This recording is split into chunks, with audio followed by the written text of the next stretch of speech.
अब किस तरह देवकी के मन में आए इसका वर्णन करते हैं।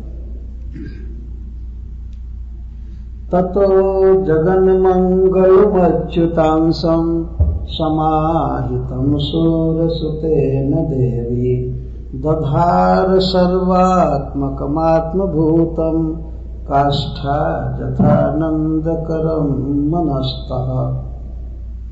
काष्ठा जथा आनंदकरम। काष्ठा का अर्थ है पूर्व दिशा। यहाँ पूर्व शब्द नहीं लिखा गया, प्राची दिशा नहीं लिखा गया, काष्ठा शब्द कह रहे सुखदेव गोस्वामी।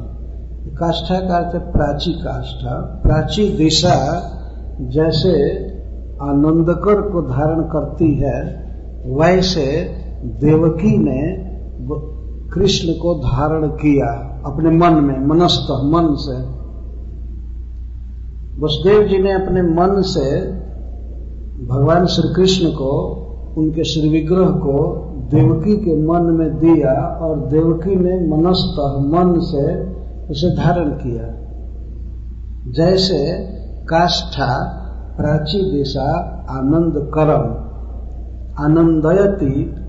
आनंदयंती करः किरणः जस्य तम। सूर्य की किरणें आनंद, चंद्रमा की किरणें आनंद देती हैं सबको। कर का अर्थ किरण, जिसकी किरण आनंद दे उसको आनंद कर कहते हैं। तो जैसे पूर्व दिशा आनंदकर को धारण करती है, इस प्रकार मां देवकी ने भगवान को धारण किया। इसके द्वारा यह सिद्ध हुआ कि श्री कृष्ण का जो श्री विग्रह है, देह है, वो धातु संबंध शून्य है। प्राची दिशा चंद्रमा को जन्म देती है, लेकिन वास्तव में वो जन्म नहीं हुआ है। चंद्रमा प्रकट होता है पूर्व दिशा में। कि मां के देह से खास उसका संयोग नहीं है कुछ भी, प्राची दिशा से। पूर्व दिशा में चंद्रमा उगता है, पूर्व दिशा चंद्रमा को धारण करती है। धारण क्या किया? चंद्रमा अपनी गति से उगता है। कहा जाता है कि पूर्व दिशा ने चंद्रमा को जन्म दिया, लेकिन वास्तव में जन्म शब्द पर विचार किया जाए तो चंद्रमा का कोई जन्म नहीं है। चंद्रमा प्रकट होता है पूर्व दिशा में। इसी तरह मां देवकी ने श्री कृष्ण को मन में धारण किया। श्री कृष्ण हमेशा दिव्य हैं, इस बात पर अड़ करके रहना चाहिए। आजकल संसार में यही अज्ञान लोगों में भरा है। कृष्ण भी हमारे जैसे एक आदमी हैं, वो ज्यादा तेज थे, महापुरुष थे, लेकिन वास्तव में वो भी एक मनुष्य हैं। कुछ लोग ज्यादा से ज्यादा बढ़ाते हैं तो यहाँ तक कृष्ण को ले जाते हैं, वो महापुरुष हैं। लेकिन श्री कृष्ण वास्तव में भगवान हैं, जन्म रहित है। जैसे चंद्रमा को पूर्व दिशा धारण करती है, उस तरह देवकी ने अपने मन में भगवान को ले लिया। मनस्थ दोनों लगेगा। मन से वसुदेव जी ने दिया, समाहितम सुरसुते न देवी। सुरसुत, यहाँ सुर का एक अर्थ वीर भी होता है। अतः वसुदेव जी के सामर्थ्य को सुखदेव गोस्वामी कह रहे हैं। वसुदेव जी समर्थ हैं, अपने मन से भगवान को किसी के मन में दे सकते हैं। इसीलिए यहाँ सुर सुत का प्रयोग किया गया। सुर नंदन थे, और सुर शब्द से वीर अर्थ भी होता है, समर्थ। इस प्रकार भगवान का जन्म हो रहा है। सबसे पहले वसुदेव जी के मन में आए, और वसुदेव जी ने मन से भगवान के उस श्री विग्रह को, दिव्य शरीर को देवकी के मन में दिया, और देवकी ने मन से उसे धारण कर लिया।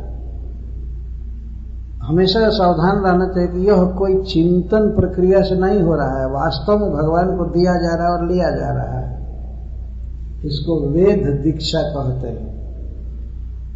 समर्थ पुरुष, जो उच्च कोटि के महान भागवत पुरुष हैं, वे लोग अपने मन में भगवान को बसाए रहते हैं, उनके हृदय में भगवान रहते ही हैं मन में, तो उसको दूसरों के मन में दे सकते हैं।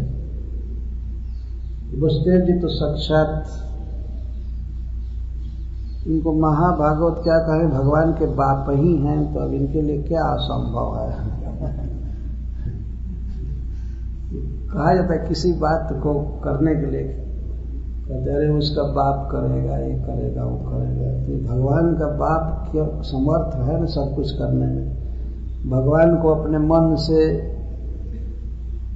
अपनी पत्नी के मन में देने में समर्थ दे दे। यह सामर्थ्य सर्वसाधारण नहीं है, सबको सुलभ नहीं है, सभी नहीं कर सकते। अपने मन में कृष्ण का चिंतन करें, यही काफी है। और चिंतन करने से पहले भगवान का श्रवण कीर्तन किया जाता है, तब भगवान मन में आते हैं।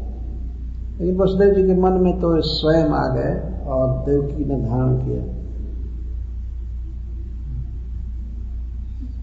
जगन मंगलम अच्युतांशम, किसको धारण किया?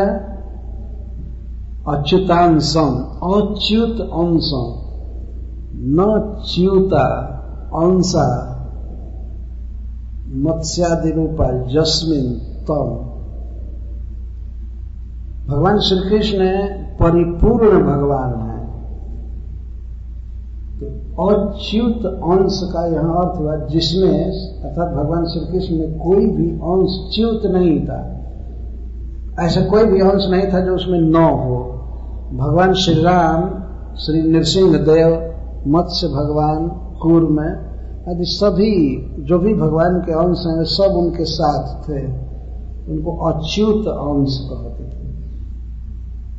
एक भी अंश च्युत नहीं था, ऐसा नहीं था जो श्री कृष्ण के भीतर न हो। परिपूर्ण भगवान अवतरे जय काले, अन्य अवतार सब ताते आशी मिले। जब स्वयं भगवान इस जगत में अवतार लेते हैं तो उनके सारे अंश उनके साथ ही होते, इसको अच्युतांश कहते हैं। तो समाहित चित्त से, बड़ी सावधानी से, भक्तिपूर्ण हृदय से श्री वसुदेव जी ने श्री कृष्ण को देवकी के मन में दिया, और देवकी ने भगवान को उस तरह से धारण कर लिया जैसे प्राची दिशा चंद्रमा को धारण करती है। और दो विशेषण भगवान का दे रहे हैं, सर्वात्मकम आत्मभूतम। सर्वात्मकम जो सबके आत्मा है, जैसा पहले कहा गया है, या आत्मा का अर्थ होता है परम प्रिय, और सर्व का अर्थ भगवान शिव भी होता है। भगवान शिव के मन के वे परम प्रिय हैं। भगवान शिव हमेशा अपने मन में श्री कृष्ण को बसाए रहते हैं, इसलिए भी वो सर्वात्मक हैं। सर्व आत्म क, सर्व का अर्थ है शिव जी, और आत्मा का अर्थ है मन, और क का अर्थ है सुख। भगवान शिव के मन में भगवान के स्वरूप का चिंतन करके बहुत सुख प्राप्त होता है, बहुत आनंद में शिव जी रहते हैं, इसलिए भगवान के यहाँ सर्वात्मक कहा गया। आत्मभूत, वसुदेव जी के मन में और देवकी जी के मन में जो भगवान का रूप अवतरित हुआ है वो है आत्मभूतम। आत्मभूतम का अर्थ है कि अपने आप आया हुआ, कोई प्रयत्न करके चिंतन से या आसन प्राणायाम आदि करके चित्त को एकाग्र करके भगवान का चिंतन करके वो रूप नहीं लाया गया था। भगवान स्वयं ही देवकी के मन में आ गए, वसुदेव जी के मन में आ गए। इसको आत्मभूतम, अपने आप ही आया हुआ रूप, ये अर्थ है। चिंतन अलग चीज है और भगवान आए वो अलग चीज है। तो पूर्ण चिन्मय श्री भगवान देवकी के मन में आए, देवकी ने उस तरह से उनको धारण किया जिस तरह प्राची दिशा चंद्रमा को।